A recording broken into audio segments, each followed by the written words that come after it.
Welcome back to the deep dive. We're here again, ready to crack open some sources, pull out the really interesting bits, and, well, see what we find. That's the plan. Today, we're kind of on a mission, actually. We want to understand how knowledge really sticks, you know, especially when it's wrapped up in something memorable, maybe a bit mischievous. We're just unforgettable, sometimes absurdly so. Exactly. So we're exploring the enduring lessons of gravity. And I mean that in, well, all its forms. Sounds intriguing.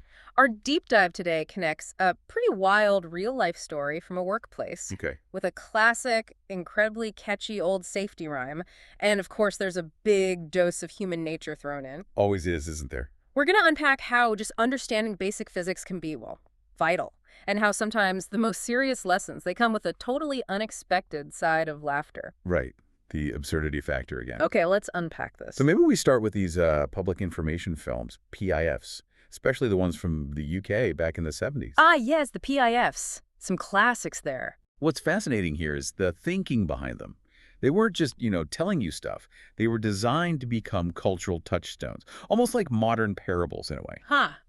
Parables, I like that. And a brilliant example, one that loads of people still remember even decades later, started with this little rhyme. The Sir Isaac Newton told us why. Jingle. Oh, I think I know the one you mean. This kind of catchy, almost like childlike verse. It was incredibly effective. It just seemed to burrow into the collective memory. Psychologists might talk about the rhyme as reason effect. Meaning? Well, basically, if it rhymes, it feels more true, more memorable. And maybe the pictures help too, the pictorial superiority effects, Right. making these abstract safety ideas feel real. Sticky. So it wasn't just hearing it over and over, it was how it was made, the rhyme, the pictures. Exactly. It was clever packaging for serious information. And it definitely stuck. I mean, for anyone who grew up around that time in the UK, these lines are probably etched somewhere in their brain. Let me see if I can pull some out. You'll get the feel of it straight away. Playful, but direct. Go on then. Okay. Sir Isaac Newton told us why an apple falls down from the sky. Simple enough, right? The core principle. And from this fact, it's very plain. All other objects do the same. Then it gets more specific. A brick, a bolt, a bar, a cup invariably fall down, not up. Hammering it home, no ambiguity there. None. And then the key safety bit. So when you handle tools up there, let your watchword be, take care. The direct instruction. Crucial. But it didn't stop there. It got really practical, talking about PPE, personal protective equipment. The hard hats and boots bit. That's the one. But one thing she forgot to add, the damage won't be half as bad if you are wearing proper clothes, especially on your head and toes. Very practical advice. And the closing line, just brilliant in its starkness. Don't think to go without is brave. The effects of gravity can be grave. Oof. Yeah, that lands grave. You can really see how this little jingle weaves basic science into, life-saving advice. But why that rhyme? It sounds almost, well, daft now, doesn't it? Why did that stick for so long? Well, like we said, the rhyme helps, but it was also the context. The visuals in the PIFs were often quite quirky, maybe animated. It wasn't just dry advice from the health and safety executive at the HSE. It wasn't just a government leaflet. No. Yeah. It felt more like, folk wisdom. It simplifies gravity, this big concept, into something undeniable. Yeah. And then immediately connects it to something real, something dangerous, like dropping a tool. It's just a masterclass in making vital info stick. Really stick. That sticking power is amazing. And its real impact, I think, becomes super clear when you see how these lessons about gravity play out in real life. Okay, so where are we heading? We need to go to Glasgow, a specific, well-known department store, sometime around the mid-2010s. Got it. So picture this. A customer. She's standing there, absolutely beaming. She's waited weeks for her chandelier. Bespoke, handmade. Sounds expensive. Oh, it was. 3,506 mint piece. And now, finally, it's hanging up there, blazing with light, everything she wanted. The dream realized. Exactly. And 2 salesmen are there, ladders ready, their job. Carefully bring it down for her. And the key word is carefully. It's explicitly marked as a 2-man job, needs coordination. You don't just, grab it. Which, of course, immediately raises that important question. What happens when someone ignores the plan? Precisely. The story introduces Albert.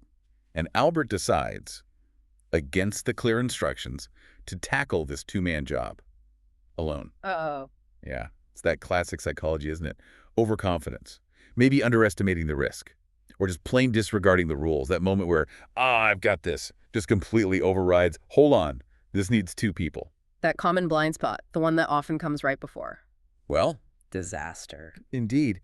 So Albert, feeling maybe a bit too sure of himself, gets his ladder, climbs up, and credit where it's due, he does remember to disconnect the power. Okay, a small point for common sense. A very small point.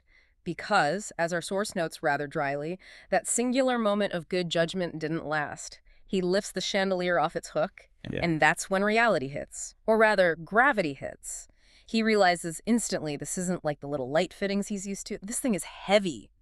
Seriously heavy. Like, weighs more than he does heavy. Oh, no. His arms start to tremble. You can just picture it. His strength is failing. The source puts it perfectly. Gravity would not be denied. That phrase again.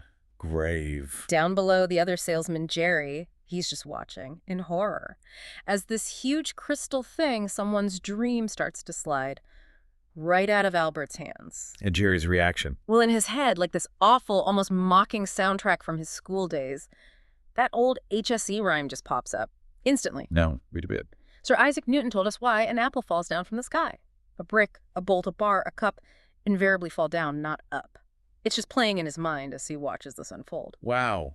Talk about memory recall under pressure. And the chandelier, for just a split second, it seems to hang there, almost like slow motion, like something out of a comedy sketch. But it's not comedy. It's 3,500 pounds of crystal. Yes, exactly. And then it just plummets. The crash, the source calls it biblical. Just layers of glass collapsing, shards firing across the floor like shrapnel.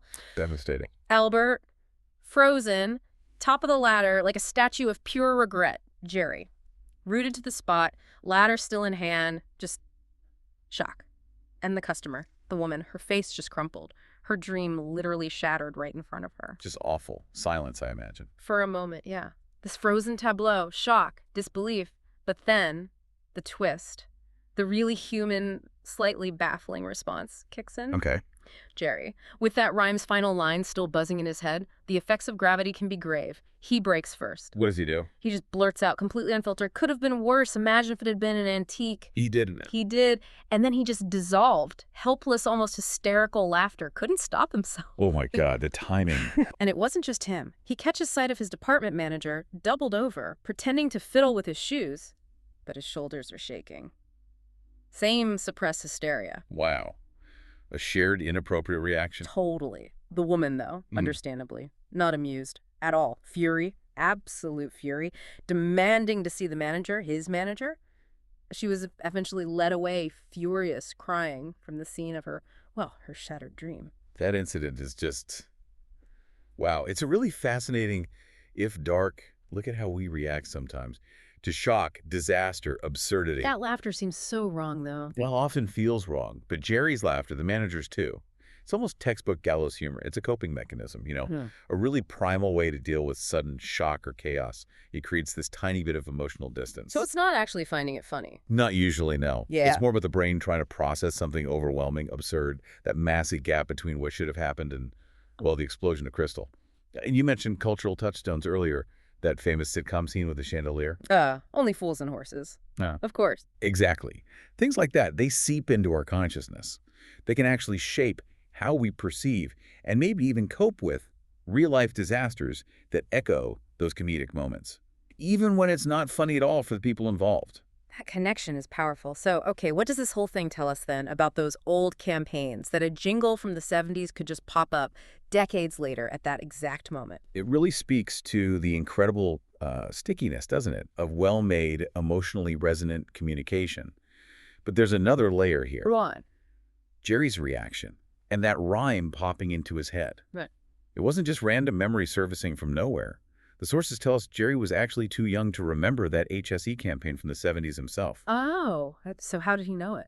He had a mentor, a woman named Gertie, who was in her 60s when he was starting out. And Gertie wasn't just any mentor. The source describes her as a conspirator in mischief. I like Gertie already. Right. She had this sense of gentle anarchy, believed work could be fun, engaging, and safe all at once. And guess what? She was the one who used that HSE rhyme all the time in her quirky explanations to get a point across. So Gertie was the source. It seems so. So when Jerry laughed and that rhyme surfaced, it wasn't just his memory. It was quite possibly, as the source suggests, Gertie's voice echoing through him. Wow. That adds a whole new dimension. It really does. It shows how mentors and their unique, maybe unconventional ways of teaching us things can stay with us for life. Gertie didn't just teach him the job. She passed on this work ethic, but also this slightly dark sense of humor as a way to cope. A coping mechanism learned from a mentor. Exactly. It highlights the value of clear, memorable communication for safety, even if it comes wrapped in a rhyme via a quirky mentor. And how those lessons get passed down in unexpected ways makes you think, doesn't it, about your own mentors? What seemingly daft or unorthodox lessons did they pass on that still pop up for you? That's a great question. How those lessons shape us without us always realizing it. Precisely. How they shape your understanding, your responses, maybe when you least expect it. This deep dive has really peeled back some layers, hasn't it? We've got the sheer power of a catchy safety rhyme. Enduring power. The very real, very shattering consequences of, well, ignoring gravity and maybe thinking you know better. Hubris is a powerful force, too. And that strange, complicated human thing of finding humor, or at least laughter, amongst the shards of crystal. That blend of shock and laughter, it's potent. It is. Like that sitcom moment we mentioned, but the crucial difference here, this wasn't a script. This was real life. No conveniently placed blanket was going to save that chandelier.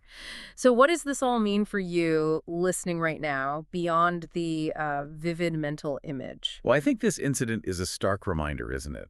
That fundamental truths, whether it's physics like gravity or just, following basic safety rules, they have a way of reasserting themselves, sometimes dramatically. When we ignore them. Exactly.